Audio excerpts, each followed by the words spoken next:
bonsoir à toutes et tous, à ceux et celles qui viennent de nous rejoindre dans la salle data. J'espère que vous passez une bonne soirée. Pour ma part, je suis en bonne compagnie avec Adrien qui va présenter le prochain talk. Alors, Adrien est consultant back-end et data et formateur à Rennes. Si je dis des bêtises, tu m'arrêtes. Et il va vous présenter une conférence qui a été donnée lors du Data in Motion Tour à Paris, qui est organisé par Confluent. Et donc, il va vous présenter un retour d'expérience sur un MVP. Et c'est un des exemples de MVP que l'on réalise chez Zenica. Si tout est bon pour toi, Adrien, je te passe la main. Ça marche. Est-ce que vous m'entendez bien? Je pense que là, c'est bon, ça le fait. Merci d'être présent ce soir pour assister à ce talk. C'est toujours sympa de redonner des talks. Puis c'est sympa aussi de partager cette expérience. Donc ce talk s'intitule Du batch à l'événementiel, RCI Bank choisit Confluent Cloud. Alors c'est toujours un peu délicat de savoir déjà qu'est-ce que c'est que Confluent. Normalement, il y a Quelltest qu'on a un peu parlé et du coup, je vais remettre un peu une couche parce que là, on est quand même sur la track data et là, on parle pas mal de Kafka ce soir. Donc l'idée, c'est déjà de remettre une couche un peu sur les partenaires de Zenica. Les partenaires de Zenica, il y en a 3 essentiellement. Là, il y en a plein d'autres, bien sûr, mais il y en a 3 essentiellement dans les médias. C'est Google Cloud, où on donne aussi des formations officielles Google Cloud, en tout cas GCP. On a Confluent et on donne aussi des formations officielles Confluent et on a Elastic. Alors Confluent, c'est la société qui a été créée, qui est basée sur Kafka justement, et c'est des ingénieurs qui ont créé Kafka dans les labos de LinkedIn. Du coup, ils ont quitté LinkedIn et ils ont monté leur boîte Confluent. Et puis, Confluent se porte plutôt bien d'un point de vue boursier. Donc, les speakers, c'était un talk à l'origine qui était donné par Cédric et moi-même, puisqu'on était les deux principaux, on était les deux seuls d'ailleurs, c'est même pas principaux, on était les deux développeurs de Zenica qui ont monté ce MVP, puisque RCI Bank sont venus nous chercher. Et du coup, on a fait un retour d'expérience au Data in Motion de Paris, qui est un événement de Confluent.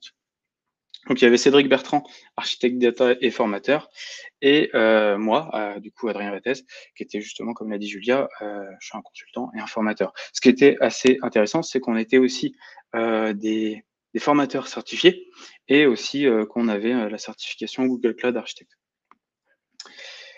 On va revenir un peu sur le contexte. En fait, RCI Bank sont venus nous voir et ils sont venus voir Zenica avec une volonté, c'est-à-dire ils avaient envie de partir sur justement du GCP et ils avaient déjà signé un gros partenariat, on va dire, avec Confluent. Et du coup, nous, en fait, on a eu du coup l'équipe justement réglementaire, on appelle ça, qui est venue nous voir, qui sont essentiellement 3 à 4 personnes. Ils ont dit, nous, on connaît pas GCP, on connaît pas Confluent.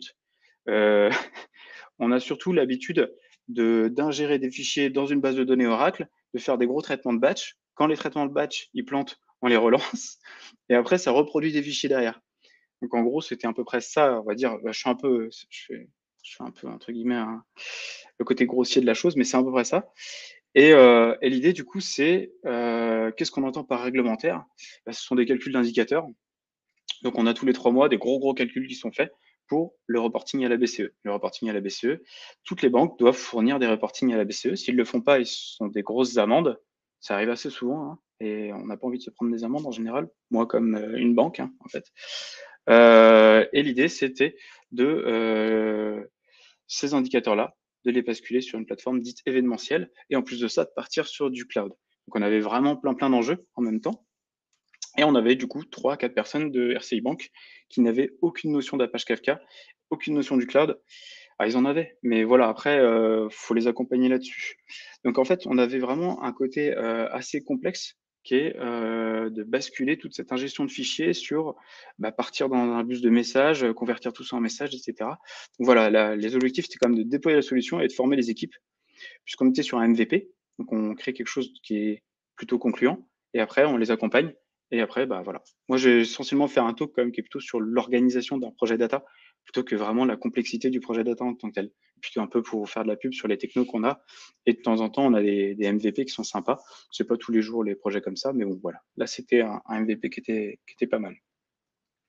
Donc, comment on s'est organisé avec Zenica, les commerciaux et les développeurs. Il y avait Cédric, moi et les commerciaux. Ce qu'on a proposé à RCI Bank, c'est un genre de Kickstarter, on peut appeler ça. Du coup, on commence, sachant que le MVP, c'est sur 2 mois. Hein. On commence dès le début, formation officielle Confluent, puisque de toute façon, on part sur une plateforme Confluent. De toute façon, on part avec des outils Confluent. Formation officielle Confluent, Apache Kafka développeur. Voilà, l'idée, c'est qu'ils étaient là. Ils ont suivi la formation. Et au moins, ils ont un minimum de base pour connaître le jargon, pouvoir échanger et comprendre un peu ce qu'on fait. Ils n'étaient pas non plus, ils avaient l'habitude du vocabulaire, mais bon, voilà. L'idée, c'est d'avoir des cas pratiques, de faire des TP ensemble et tout. Et ça, c'est vraiment pas mal. Ensuite, on a un grand pan réalisation. Donc, le grand pan réalisation, c'est du coup développer quelque chose en local qui permet à chaque développeur d'éventuellement déjà coder un peu, puisqu'au début, ils étaient surtout spécialisés dans des traitements SQL, dans du Python. Là, on leur dit, bah, vous allez faire du Java.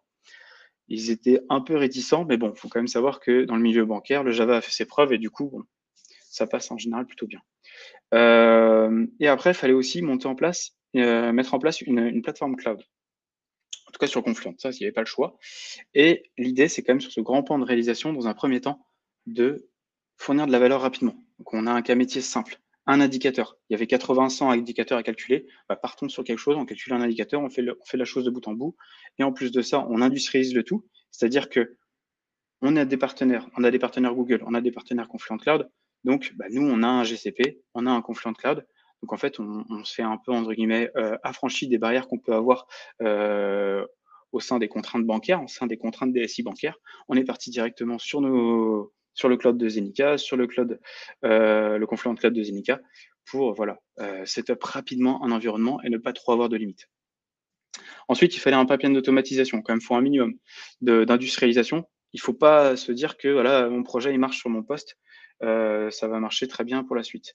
Il faut démontrer quand même quelque chose. Il faut avoir un minimum de sécurité, notamment, même si on n'est que 2 à développer. Je veux dire, c'est pas parce que ça marche bien en local que voilà. L'idée, c'est d'avoir un pipeline d'automatisation. Vous allez voir pourquoi. Prévoir le on-premise. Donc ça, on a toujours le côté hybride. Souvent, quand on est sur des banques et chez des gros clients, il y a toujours un petit côté hybride. C'est ouais, on veut partir sur le cloud, mais pas totalement.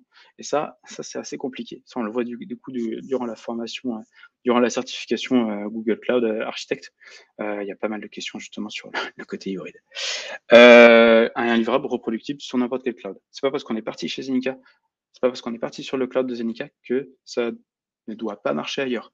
Le principe, c'est quand même un packaging qui est à minimum reproductible sur n'importe quel cloud, en tout cas sur un autre GCP et sur un autre Confluent Cloud. Quoi. Voilà, on reste quand même sur la même chose. Hein. C'est juste le nom du compte et la facture qui part ailleurs. Quoi. Après, on est parti sur un accompagnement. Une fois que tout ça, c'était bon et qu'on a démontré que le MVP était viable, hein, comme on appelle un minimum viable product, donc on va aider et assister sur la mise en place des nouvelles fonctionnalités. Donc, réalisation partagée, mob programming, pair programming, etc., etc. L'idée, c'est quand même de, entre guillemets, les éduquer et les accompagner. Donc, tout ça sur 2 mois, hein, on va dire 2-3 mois même. Mise en place de connecteurs on-premise, donc ça, on va voir à peu près pourquoi derrière, c'était assez complexe. L'idée, du coup, c'est de vous montrer qu'est-ce que c'est on a fait quelques petits jeux de mots, hein, MVP faster, un produit minimum viable rapidement. Donc là, malheureusement, on est quand même pas mal dépendant de ce qui existe à l'heure actuelle. Donc, je vous avais dit que c'était prendre des batchs, prendre des fichiers, les manger, les mettre dans une table Oracle, etc. Et puis faire tout plein de calculs qui duraient 8 heures, les relancer, etc. Et après sortir des indicateurs. Là, nous, on va faire pareil. On va prendre les mêmes fichiers. Par contre, on va commencer à les bombarder dans un Kafka sur Confluent Cloud. Et on va faire ce qu'on appelle du stream processing. Waltaz vous en a un peu parlé. Kafka dispose d'une librairie qui s'appelle Kafka Stream, qui permet justement de faire du stream processing. Donc là, l'idée, ça va être déjà de raffiner la donnée, modifier la donnée et éventuellement faire des jointures. C'est-à-dire qu'on va mâcher plein de fichiers, on va tout mettre dans Kafka et après, on va essayer de faire à peu près l'équivalent de ce qui est fait au niveau de la base de données. Sauf que bon, on va heurter à quelques problématiques. Et après, on bombardait ça dans un BigQuery, puisque dans BigQuery, on pouvait connecter un Data Studio, ça faisait des beaux schémas. En général, quand il y a un beau schéma avec des beaux indicateurs, etc., c'est toujours un peu plus vendeur que de montrer un gros JSON qui sort d'un message. C'est toujours un peu ça. Et puis c'est surtout que BigQuery, c'était pas mal parce que BigQuery, vous allez payer non pas forcément à la rétention de la donnée, mais surtout à la requête, entre guillemets, autant de requêtes, etc. Et là, si la donnée que vous écrivez dans BigQuery est déjà toute prête à être requêtée, entre guillemets, bah, ça coûte pas tant que ça, en fait, de requêter directement dessus ou d'afficher, ou etc. L'idée, c'était aussi de faire un MVP, de montrer qu'on pouvait avoir des connecteurs, etc. Donc, on a décidé de traiter la donnée en flux. Donc, ce qu'on avait, c'est que on a différents pipelines, hein, on a différents pipelines de streaming qui sont mis en place. Donc, on prend un fichier ou N fichiers, on les bombarde dans différents tuyaux, on va les nettoyer, parce que comme à chaque ingestion de fichiers, il y a toujours la grosse problématique, c'est que il faut pas forcément faire confiance à ce qu'on nous donne. Donc là, l'idée, c'est quand même de nettoyer les fichiers. Donc, il y a quand même toute une étape de streaming en général en amont qui permet de nettoyer un peu la donnée. Sachant qu'en général, la rétention du premier topic, en tout cas du premier tuyau que vous voyez là, elle est assez courte, parce que du coup, on sait que c'est de la donnée un peu fouillie et tout. Donc après, on a les 3 tuyaux qui ont une rétention un peu plus longue. Donc là, au niveau des 3 tuyaux, bah, il y avait la donnée qui est totalement illisible, que je ne sais pas quoi faire, donc je le mets dans le tuyau du haut. La donnée, je sais quoi faire et ça va dans l'indicateur comptable, je la mets dans le tuyau du milieu. Et la donnée qui est lisible, mais par contre, je ne sais pas trop quoi en faire, je la mets dans un autre tuyau encore. Donc là, l'idée après, c'était de faire différents calculs, différents process de Kafka Stream pour produire différents indicateurs en fonction de la donnée qui nous était poussée. Donc, dès le début, il fallait aussi être capable de gérer le on-premise. Donc, l'idée, c'est quand même, OK, on va sur GCP. Par contre, il nous faut un connecteur sur du on-premise qui va pousser les fichiers vers Confluent Cloud. Et nous, à partir de Confluent Cloud, on va dialoguer avec GCP, puisqu'en fait, Confluent Cloud, mine de rien, qu'est-ce que c'est? Bah, c'est juste un cloud géré par Confluent, mais il est toujours hébergé chez les grands cloud providers. Donc, vous retrouvez Amazon, vous retrouvez GCP, vous retrouvez Azure. L'idée, c'est quand même, c'est géré au-dessus par Confluent, c'est Confluent qui est garant, entre guillemets, de ce qui est déployé, mais vous pouvez décider de le déployer, et en plus de ça, vous pouvez avoir une proximité au niveau du réseau, c'est-à-dire que du coup, il pouvait y avoir éventuellement le GCP de RCI Bank directement connecté via des passerelles de réseau. Bref, je vais pas rentrer dans les détails, on n'est pas sur un truc de réseau, mais connecté directement avec le Confluent Cloud qui était déployé sur GCP. Donc ça, c'était pas mal. Mais en plus de ça, on devait gérer le on-premise, donc il faut gérer les ouvertures de flux. Il faut savoir que du coup, les fichiers qui étaient les fichiers des indicateurs, etc., qui étaient bruts en tout cas, ils étaient poussés à partir du on-premise. Donc là, il y a déjà une problématique en plus de ça, qui est une problématique d'infra, qui de temps en temps arrive, mine de rien, dans les projets data. Donc ensuite, on part sur un MVP Stronger. Donc on a voulu faire un petit jeu de mots aussi, Faster Stronger. Un produit minimum viable, industrialisable, excusez-moi, exploitable. Donc nous, on est parti sur du GitLab. On ne s'est pas trop privé.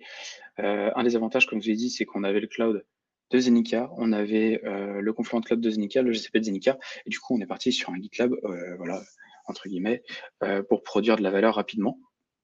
GitLab.com.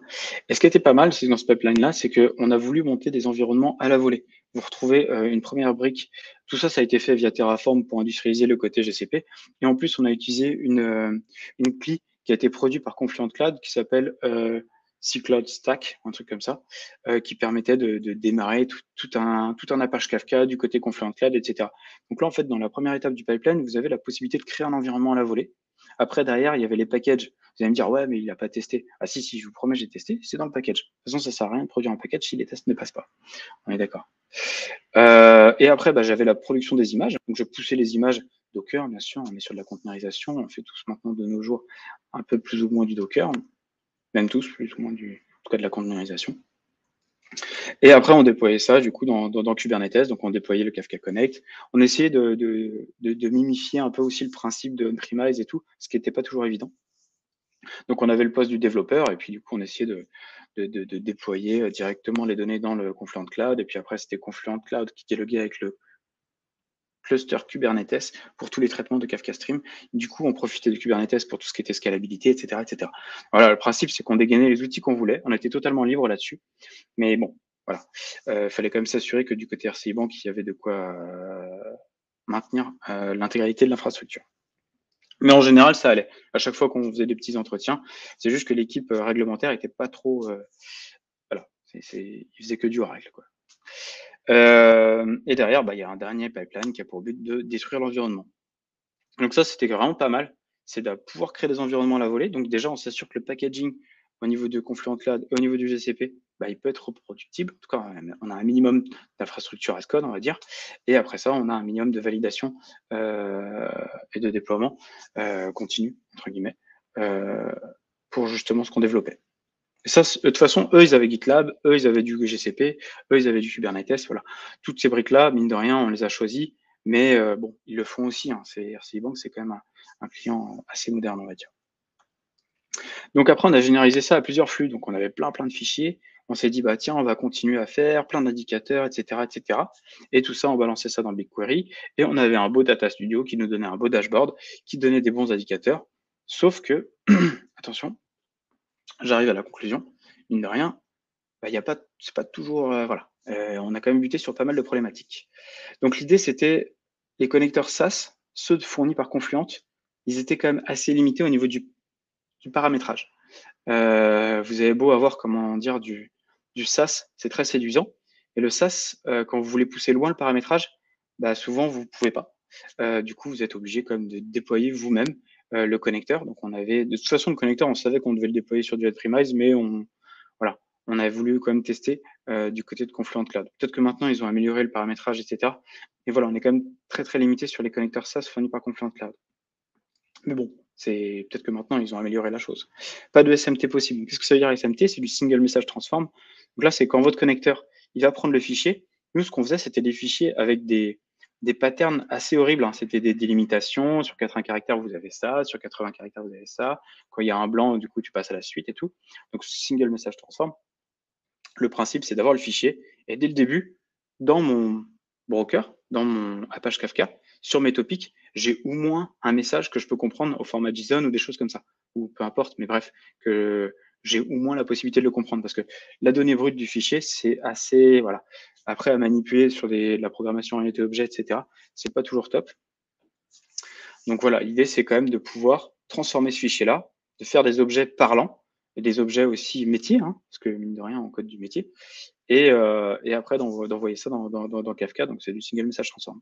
La sécurisation des échanges on-premise cloud, ça c'est toujours compliqué quand vous atterrissez sur des projets data et que en plus de ça vous avez des banques et vous avez souvent des petits projets hybrides, en tout cas pas des projets hybrides, mais des contraintes hybrides. Et ça, ça faut le faire parce que Kafka communique sur le protocole TCP, donc en fait les règles de filtrage, etc. C'est pas toujours simple. Et ça faut s'y prendre très vite en amont. Et même si on fait que de la data, faut quand même, il y a toujours des contraintes d'infra et il faut pas oublier ce scope-là. La technique, les choix des connecteurs, pas toujours en phase avec les besoins métiers. On a essayé le Kafka GCS Source, c'était pas du tout ça qu'il fallait. Du coup, on a pris le File Pulse, je vous l'ai montré dans les slides juste avant, qui a été développé par un ancien de Zenica. Et ça, c'est un très bon connecteur qui permet de faire du multithreading sur différents fichiers, etc. Donc, ça permettait de dépiler très vite les fichiers. Ça, c'était vraiment cool. Un écosystème technologique riche et complexe à appréhender. C'est vrai que en tout cas pour RCI Bank, c'était pas forcément simple. Même pour nous, on est quand même toujours en apprentissage. On se renouvelle, on doit se former un peu tous les jours. Et un changement de paradigme batch vers temps réel qu'il faut prendre le temps de s'approprier. Et oui, parce que quand vous avez toutes les données dans votre table, vous faites une jointure, c'est facile. Par contre, là, vous avez différents flux de données qui arrivent. La jointure, elle est déclenchée par l'arrivée d'événements. Elle n'est pas déclenchée, vous pouvez pas, ou alors vous pouvez mettre un TOC si vous voulez, mais l'idée, c'est quand même d'être sur une structure de données en mouvement. C'est pour ça que le terme data in motion, il est quand même cool. C'est que on a vraiment la donnée qui se déplace. Vous pouvez faire des jointures sur cette donnée-là, mais il faut quand même la suivre. Elle a un cycle de vie. Elle n'est pas forcément dans une table figée. Donc ça, il faut faire super gaffe. Et ça, c'est un paradigme qui n'est pas forcément simple à apprendre. Et du coup, on a dû un peu tordre le besoin, qui à l'origine était simple, pour réussir à produire quelque chose de vraiment satisfaisant au niveau du calcul des indicateurs. L'infrastructure, les avantages. Alors, une infrastructure reproductible et rapide à mettre en œuvre. Ça, c'était quand même cool. On a fait un pipeline, une CI/CD pour démarrer un projet. Eux, ils avaient juste à récupérer le repo, faire un git clone et puis d'essayer d'adapter et puis de faire tourner ça chez eux. Et déjà, ça pouvait déjà un peu commencer à tourner. Il y avait d'autres contraintes du côté de GCP RCI Bank, mais bon, voilà. L'environnement local à l'image du cloud, ça c'est toujours assez intéressant de pouvoir quand même développer en local. On n'est pas toujours connecté à Internet, etc. Mais bon, la plupart du temps, on essaie de permettre aux développeurs parce que bon, vous n'êtes pas forcément toujours connecté à Confluent Cloud, etc. Il faut quand même un minimum avoir quelque chose qui représente le cloud sur votre poste. Avec des images et tout, ça passe. Avec la containerisation et tout. Nickel. Un écosystème à base de conteneurs facilement testables. Bah oui, bah là, du coup, ça revient un peu à la même chose. Une stratégie de test intégrée avec les briques Kafka Stream.